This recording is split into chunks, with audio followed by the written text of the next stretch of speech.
오늘은 주님을 만지는 신앙이라는 제목으로 우리 함께 은혜의 말씀을 나누도록 하겠습니다. 오늘 말씀을 보게 되면 세상에서 버림받은 한 여인의 그 이야기가 나와요. 25절 말씀을 우리 함께 읽어보겠습니다. 시작. 12해를 혈루증으로 알아온 한 여자가 있어. 아멘. 자, 이것은 짧은 말씀이지만 이 안에는 한 여인의 깊은 인생의 역경이 그 안에 담겨져 있습니다. 이 여인은 혈루증을 앓고 있다, 이렇게 말씀을 하고 있어요. 혈루증이라는 병은 어떤 병이냐면 계속 하혈을 하는 병이에요. 피가 계속 나오는 그런 병입니다. 레위기에는 이것을 유출병이라고 하고 있는데 어떤 의사분이 이것에 대해서 그렇게 설명하는 걸 제가 들은 적이 있어요. 이거 현대 의학 용어로 하게 되면 출혈성 자궁내막염이다, 이렇게 이야기하는 것을 제가 들은 적이 있습니다. 그게 뭐 정확한 진짜 그 당시의 병명인지는 잘 모르겠어요. 학자들마다 이것이 성병이라고 하는 사람도 있고 또 어떤 사람은 이게 암이라고 하는 사람도 있고 여러 가지 의견이 있습니다만 또 의사 선생님은 그렇게 이야기를 하더라고요. 그러나 어쨌든 이 병이 지금은 치유가 될 수 있는 그런 병이지만 그 당시의 의술로는 고칠 수가 없는 불치병이었습니다. 사람이 아무리 큰 병을 앓고 있어도요, 내가 지금 무슨 병에 걸렸는지를 알고 또 그 병을 고칠 수 있다는 희망이 있으면 그래도 참고 견딜 수가 있습니다. 그러나 이 여인은요, 고칠 만한 희망이 없었어요. 그래서 이 여인은 지금 절망하고 있습니다. 26절입니다. 26절 말씀 함께 읽겠습니다. 시작. 많은 의사에게 많은 괴로움을 받았고 가진 것도 다 허비하였으되 아무 효험이 없고 도리어 더 중하여졌던 자에. 아멘. 자, 여인은 혈루증을 몇 년 앓고 있었다고 했습니까? 12년, 12해를 앓고 있었어요. 오래 세월 동안 병치료를 하면서 그에게는 희망이 다 사라져 버렸습니다. 병을 고쳐보기 위해서 무슨 시도를 안 했겠어요. 모든 할 수 있는 일들을 다 해보았지만 그 모든 것들이 다 허사였다라고 합니다. 이제는 그래서 병을 고칠 수 없을 것이다라는 좌절감과 이제는 세상으로부터 버림받았다라고 하는 그런 소외감이 그를 완전히 고통스러운 삶으로 이끌어가고 있었다라고 하는 것이죠. 그 당시에 혈루증을 앓고 있는 사람은요, 사회로부터 철저하게 차단이 되었습니다. 다리에서는 계속 피가 흘러내리고 있습니다. 사람이 지나갈 때 그래서 그 여인은 나는 부정하다라고 큰 소리로 외쳐야 했습니다. 스스로 사람들을 피해서 다녀야 됐습니다. 가족들로부터도 버림을 받았습니다. 그렇게 사회로부터 철저하게 소외를 당했다라고 하는 것이에요. 여러분 생각을 해보십시오. 몸이 아픈 것도 얼마나 서러운 일입니까? 그런데 몸이 아픈 것도 서럽고 힘든 일인데 주변 사람들의 편견 그리고 경멸하는 시선을 또 받는다라는 것은 이것은 차원이 다른 고통이라고 하는 것이에요.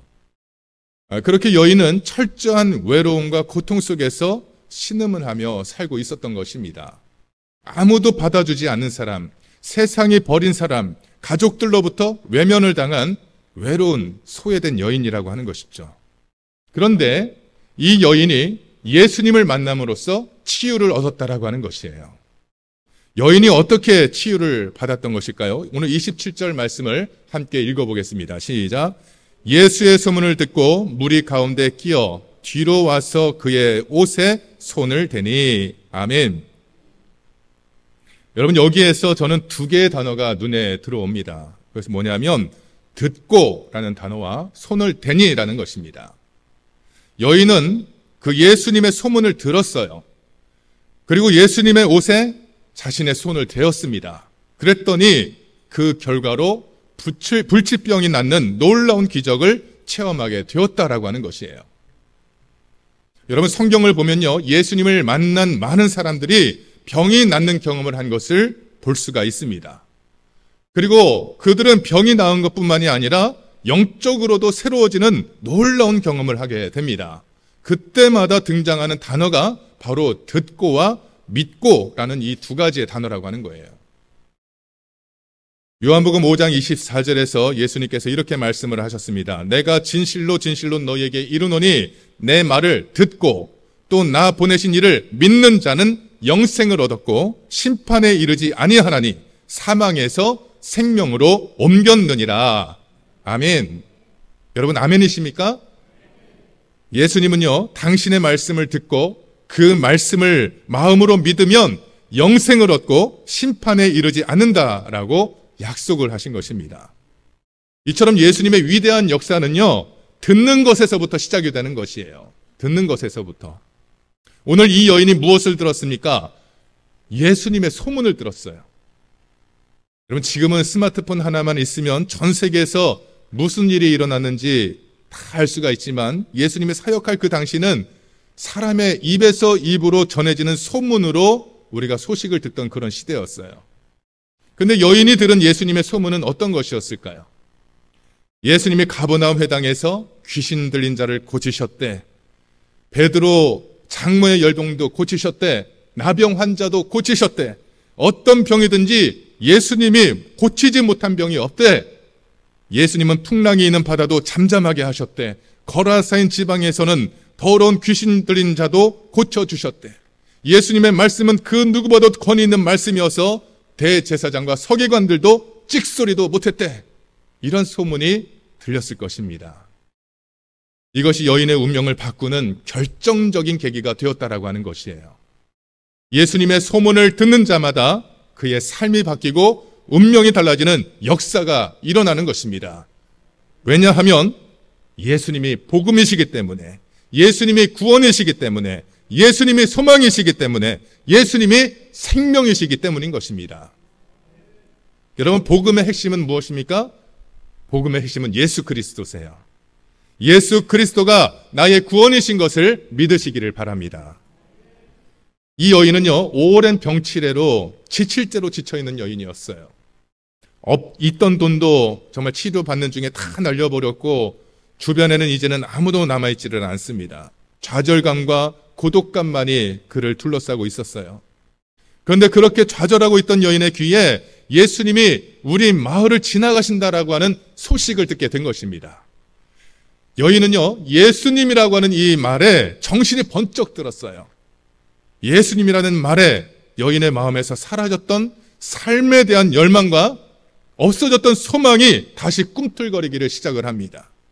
죽은 자도 살리시고 병든 자를 치유하시고 사람의 운명과 인생을 바꾸시는 예수님을 만날 수만 있다면 나는 다시 살 수 있겠구나라고 하는 희망이 생겨난 것입니다. 예수님이 오신다라는 그 말은 그 자체가 여인에게 복음이었고 마지막 희망의 불꽃이었습니다. 그래서 여인은 망설일 시간이 없었어요. 그 즉시로 여인은 예수님을 향해서 달려갑니다.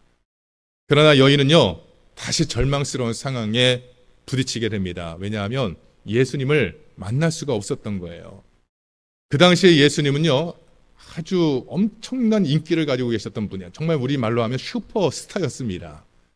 주변에 예수님 얼굴을 한 번이라도 보고 싶어서 하는 사람들이 장사진을 치르고 있었어요. 제자들은 혹시라도 예수님에게 해코지하는 사람이 있을까 싶어서 예수님 주변을 경호원처럼 둘러싸고 있었습니다. 그러니 혈루증을 앓고 있는 이 여인이 예수님을 만날 수가 없었던 것이죠. 그래서 할 수 없이 여인은 제자들 뒤를 따르는 그 무리 속에 끼어서 함께 걸어갈 수밖에 없었습니다. 그러나 이 여인은요, 다른 사람들과 다르게 걸었다라고 하는 것이에요. 이 여인은 다른 사람들처럼 목적 없이 한가하게 걷지 않았습니다. 이 여인은 한 사람씩 한 사람씩 제쳐가면서 예수님 주변으로 조금씩 다가갑니다. 그리고 그렇게 어렵게 접근해서 예수님 가까이에 이르게 되자 순식간에 예수님의 옷에 손을 대었다라고 하는 것이에요. 여인의 손이 예수님의 옷자락에 닿는 순간에 놀라운 역사가 일어납니다. 모든 것이 달라졌다라고 하는 것이 자신의 몸에서 체험이 된 것이에요. 상식적으로 이해할 수가 없고 도저히 믿을 수가 없는 엄청난 기적이 일어난 것입니다. 예수님의 옷자락을 만지는 순간 자신을 그처럼 괴롭혔던, 그 지긋지긋하게 12년 동안이나 괴롭혔던 혈루증이 깨끗이 근원부터 사라져버린 것을 그의 몸이 체험을 한 것이에요. 여러분, 병 고침을 받은 이 여인의 모습을 한번 상상을 해보십시오. 그 기분이 어땠겠습니까? 말로만 들었지 실제로 자기에게 이러한 놀라운 기적이 일어났으니까 얼마나 놀랍고 얼마나 기뻤겠어요. 여러분, 손가락에 가시 하나 박힌 것도 그걸 딱 빼내면 어떻습니까? 속이 시원하잖아요.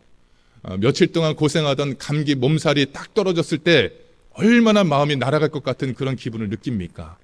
근데 무려 12년 동안이나 피가 멈추지 않던 그 혈루증이 한순간에 나았다라는 거예요.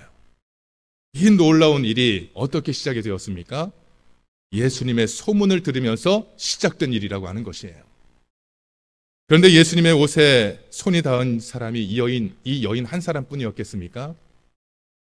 아까도 말씀을 드렸지만 지금 예수님은요, 수많은 사람들에게 애워싸여져 있었을 거예요. 그래서 그 사람들이 예수님의 옷에 손을 댔을 것입니다.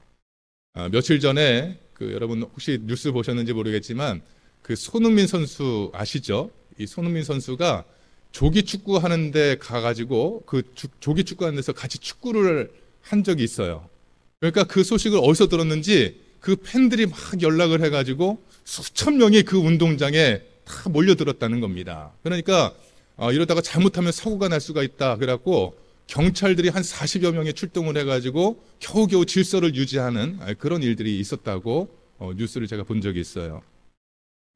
예수님 주변에도 아마 그런 상황이었지 않았을까 생각해 볼 수 있는 것이죠. 그래서 31절에 보면 제자들이 여짜오되 우리가 애워싸 미는 것을 보시며 라고 말씀을 하고 있습니다. 수많은 사람들이 예수님을 애워싸고 있었어요. 그러니까 그 당시 예수님은 말 그대로 슈퍼스타였습니다. 많은 기적을 행하셨고 전하시는 말씀이 권위가 있어서 사람들의 관심이 집중이 되고 있었어요. 수많은 사람들이 예수님을 만나고 싶어 했고 예수님이 가시는 곳마다 무리를 이루고 있었습니다. 어떤 사람은 호기심으로 예수님을 만지는 사람도 있었을 것이고 또 어떤 사람은 사람들한테 밀려서 예수님을 손으로 밀기도 했을 것입니다. 그렇게 수많은 사람들이 예수님에게 손을 대었을 것이에요. 그 수많은 사람들이 밀치고 만지는 그 복잡한 상황 속에서 혈루증에 걸린 여인의 만짐은 다른 사람들의 만짐과는 전혀 다른 만짐이었다라고 하는 것이에요. 그것을 예수님은 즉각적으로 느끼신 것입니다. 그래서 누가 내 옷에 손을 대었느냐라고 물으신 것입니다. 여인은 예수님의 옷자락을 만졌습니다. 그 만짐은 믿음의 만짐이었던 것입니다. 28절 말씀을 함께 읽어보겠습니다. 시작. 이는 내가 그의 옷에만 손을 대어도 구원을 받으리라 생각함일러라. 아멘. 이 여인에게 예수님은 자신의 인생을 바꿔줄 수 있는 마지막 희망이었습니다. 예수님이 여인의 질병을 낫게 하실 수가 있고 그의 삶을 바꿀 수가 있다라고 여인은 믿었습니다. 그래서 그 여인은 그 믿음으로 예수님을 만진 것입니다. 여러분, 믿음은 무엇입니까? 제가 항상 설교할 때라든지 강조하는 말씀은 믿음입니다. 근데 이 믿음은 무엇일까요? 내가 믿는 내 대상과 나 자신을 연결시키는 것이 믿음이에요. 우리가 예수님을 향해서 제가 주님을 믿습니다 라고 고백하는 순간 그 순간 나는 예수님과 연결되는 것이에요. 그것이 믿음입니다. 그것은 바로 위대한 믿음의 고백인 것이고 그 고백이 이루어지는 순간에 놀라운 일들이 내 삶 속에서 일어나게 된다라고 하는 것입니다. 이 여인이 예수님의 옷에 손을 대니까 어떻게 되었습니까? 29절 말씀입니다. 이에 그의 혈루 근원이 곧 마름에 병이 나은 줄을 몸에 깨달으니라. 아멘. 혈루 근원이 마르고 병이 나았습니다. 그것을 그 몸이 깨달았다라고 하는 것이에요. 어떻게 여인의 병이 나을 수가 있었습니까? 30절 상반절을 보십시오. 예수께서 그 능력이 자기에서 나간 줄을 곧 스스로 아시고 예수님을 믿고 주님께 자기 인생을 맡기는 순간 주님 안에 있던 그 능력이 그 믿음을 타고 여인에게로 들어간 것입니다. 여러분, 이러한 일들이요 예수님이 활동하셨던 그 당시에만 일어난 것이 아닙니다. 지금도 이와 같은 치유의 놀라운 역사들이 일어나고 있다는 사실을 믿으시기를 바랍니다. 인생의 무력함에 시달리던 사람이 예수님을 믿음으로 만지는 순간 예수님의 능력이 그에게로 흘러들어가는 역사가 일어나는 것입니다. 인생의 불안과 허무 속에서 헤맸던 사람이 예수님을 믿음으로 만지는 그 순간 예수님의 평화가 그에게로 밀려 들어오게 되는 것입니다. 바로 이 놀라운 역사가 이 여인에게 일어난 것이에요. 믿음으로 주님을 만지는 순간 주님 안에 있던 능력이 여인에게로 전달된 것이고 여인은 치유를 받게 되었다라고 하는 것입니다. 이 여인은 병으로부터 해방된 것입니다. 그리고 그것은 지금도 마찬가지라고 하는 것이에요. 주님 앞에 나의 문제를 가지고 나아가게 되면 나의 문제가 해결됩니다. 그 모든 문제들이 회복되고 치유되는 역사가 일어나는 줄을 믿으시기를 바랍니다. 그리고 내가 예수님을 믿어서 치유함을 받았다면 그 치유함에서 그쳐서는 안 되는 것이에요. 그걸로 끝나서는 안 됩니다. 내가 예수님을 믿어서 구원을 얻었고 내가 예수님을 믿어서 평화를 얻었고 나에게 새로운 삶이 열리게 되었다고 한다면 그때부터는 그에게는 새로운 주님이 요구하시는 책임이 뒤따르게 된다라고 하는 것을 우리는 분명히 알아야 되는 것이에요. 여러분, 성경을 보면요, 주님이 믿음의 사람들에게 항상 요구하시는 것이 있어요. 그것은 주님이 나에게 행하신 일을 사람들에게 증거해야 된다라고 하는 것입니다. 나타내야 된다라고 하는 것이에요. 바로 예수님을 만남으로 변화된 나의 삶을, 나의 모습을 증거하고 그것을 간증하는 삶을 우리가 살아야 된다라고 하는 것입니다. 그래서 내가 체험한 예수 그리스도의 능력과 그 은혜의 복음이 아직도 주님을 알지 못하는 사람들에게, 믿지 않는 사람들에게 전해지게 해야 된다라고 하는 것입니다. 주님이 나를 구원하셨다라고 하는 것, 주님이 나의 생명이 되신다라고 하는 것, 주님으로 인하여서 내 삶이 평안해졌다라고 하는 것을 우리는 증거하는 삶을 살아야 하는 것입니다. 그것이 전도인 것이에요. 그것이 바로 간증이라고 하는 것입니다. 예수님은 바로 이것을 이 여인에게 요구하신 것입니다. 지금 너에게 있었던 일, 지금 내가 체험한 놀라운 일을 너만 알고 너만 감격하지 말고 그것을 사람들에게 증거하고 전하라는 것입니다. 그리고 예수님은 여인에게 뭐라고 말씀을 합니까? 34절 말씀 함께 읽어보겠습니다. 시작. 예수께서 이르시되 딸아 내 믿음이 너를 구원하였으니 평안히 가라. 내 병에서 놓여 건강할지어다. 아멘. 예수님은 여인에게 평안히 가라 이렇게 말씀하고 계십니다. 이 말씀은 평안을 향해 가라는 말씀인 거예요. 이제 너는 새로워졌으니 이제 평안을 향해 가라. 약속의 땅으로 새로운 삶과 새로운 미래를 향해서 나아가라라고 말씀하시는 것입니다. 어떻게 평안을 향해 갈 수가 있습니까? 믿음이 너를 구원하였으니 평안히 가라는 것입니다. 믿음으로 구원받은 사람은 그 구원받음으로 인하여서 평안을 향해 나아갈 수가 있는 것입니다. 여러분은 지금 평안을 향해 나아가고 계십니까? 우리의 삶을 한번 돌아보시기를 바랍니다. 우리의 신앙을 이 말씀 앞에서 점검해 보시기를 바랍니다. 여러분은 참된 그리스도인이십니까? 여러분은 구원의 확신을 가지고 계십니까? 여러분은 참된 신앙을 가지고 계십니까? 여러분, 믿음은요, 연륜하고는 상관이 없는 것이에요. 교회를 아무리 오래 다녔어도 그가 참된 그리스도인이라고 자신 있게 말할 수는 없는 것입니다. 교회를 아무리 열심히 다녔어도 그것 자체가 우리의 영혼을 구원할 수는 없는 것입니다. 믿음이 없어도 교회는 얼마든지 열심히 나올 수가 있습니다. 믿음이 없어도 교회는 얼마든지 오래 다닐 수가 있는 것이에요. 오늘 교회 나와서 내가 예배 드렸으니 내가 구원받은 것입니까? 아니라고 하는 거예요. 아무리 말씀을 많이 듣고 예배를 많이 드렸어도 그 자체가 우리를 구원하는 것이 아니라고 하는 것입니다. 구원은 어떻게 얻는 것입니까? 오직 믿음으로 얻는 것이에요. 믿음이 있는 자가 구원을 얻는 것입니다. 중요한 것은 내가 정말로 하나님 아버지를 믿는 것인가? 내가 정말로 예수 그리스도의 보혈과 그의 공로로 구원을 얻었다는 것을 믿는가라고 하는 것이에요. 어떤 분은 수십 년 동안 믿었다고 말은 하지만 인생의 근본적인 변화를 체험하지 못하는 사람도 있습니다. 반면에 어떤 사람은 우연히 들린 교회에서 단 한 번 들은 설교가 그의 인생을 송두리째로 바꾸어 놓는 경우도 있다라고 하는 것이에요. 어떤 분은 찬송을 부르다가 인생이 바뀌는 사람도 있습니다. 어떤 사람은 말씀을 듣다가 인생이 바뀌는 사람도 있습니다. 어떤 사람은 기도하다가 예수님을 만나서 인생이 완전히 변화되는 사람도 있습니다. 설교가 훌륭해서 담임사관의 인품이 좋아서 찬송이 아름다워서 찬양하는 분위기가 뜨거워서 연주가 웅장해서 은혜 받는 것이 아닙니다. 그 마음의 믿음으로 말씀을 받아들이고 그 말씀 안에서 예수 그리스도를 발견하게 될 때 우리는 은혜를 체험하게 되는 것이고 우리의 인생이 놀랍게 변화되는 것을 체험할 수가 있다라고 하는 것이에요. 그 믿음으로 찬양하기 때문에 그 찬양 속에서 역사하시는 예수님을 만나게 되는 것이고, 그 믿음 안에서 말씀을 읽기 때문에 그 말씀 안에서 역사하시는 하나님의 그 놀라운 역사가 우리 삶 속에서 나타나게 된다라고 하는 것입니다. 여러분, 형식이 중요한 것이 아니에요. 겉모습이 중요한 것이 아니라고 하는 것입니다. 많은 성도들이요, 가장 많이 착각하는 것 중에 하나가 형식을 너무 중요하게 생각한다는 거예요. 그러니까 자꾸 예배의 형식과 교회 건물에 사람들이 집착을 하게 된다라고 하는 것입니다.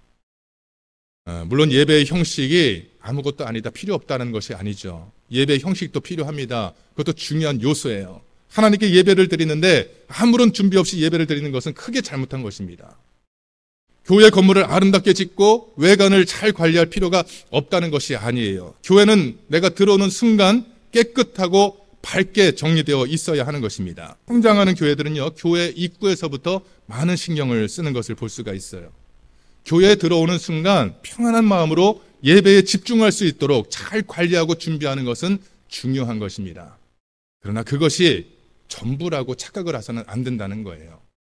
형식주의와 외형에 치우치는 신앙이 되어서는 안 된다라고 하는 것입니다. 여러분, 교회 역사에서 가장 이상적이고 뜨거운 교회가 어떤 교회입니까? 초대교회예요.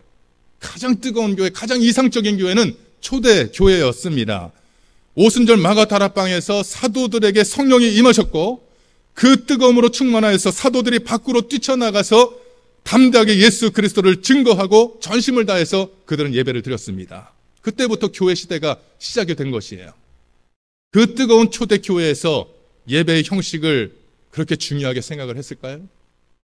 건물을 중요하게 생각을 했겠습니까? 악기가 중요했을까요? 교회 앞에 커다란 십자가가 달려 있었을까요? 그렇지 않았을 거예요. 그런 것도 교회에서 중요하기는 하지만 그것은 하나의 요소일 뿐이라고 하는 것입니다. 그것이 신앙의 본질이 될 수가 없고 믿음의 본질이 될 수가 없고 예배의 본질이 될 수는 없는 것입니다. 그러면 신앙에서 가장 중요한 것은 무엇입니까? 우리가 신앙생활을 하는 데 있어서 가장 중요하게 던져야 할 질문이 있다면 그것은 뭐냐면, 내가 지금 믿음으로 예배하고 있는가? 내가 지금 믿음으로 말씀을 듣고 있는가? 내가 지금 믿음으로 기도하고 있는가? 내가 지금 믿음으로 찬양하고 있는가라고 하는 것입니다. 내 마음속에 믿음이 있는가? 그것이 가장 중요한 문제예요. 그것이 바로 우리 신앙의 핵심 중에 핵심이라고 하는 것입니다. 우리 인생에서 절망과 소외와 고독감은 다 떨쳐버리시기를 바랍니다. 그리고 주님 앞에 믿음으로 나가시기를 주의 이름으로 축원합니다. 그 믿음으로 주님의 옷자락을 만지시기를 바랍니다. 단 한 번의 그 만짐, 그 터치 하나로 내가 믿음으로 주님을 만지는 그 순간 주님 안에 있던 능력이 나에게로 흘러 들어오는 것을 체험하게 될 줄로 믿습니다. 그 체험이 나의 인생을 완전히 변화시키게 된다라고 하는 사실을 여러분 믿으시기를 바랍니다. 주님의 십자가 앞으로 나아가십시오. 믿음으로 예수 그리스도를 만지십시오. 그래서 주님의 음성을 듣고 응답을 받고 놀라운 기적을 체험할 수 있는 그런 저와 여러분 되시기를 주님의 이름으로 축원을 드립니다.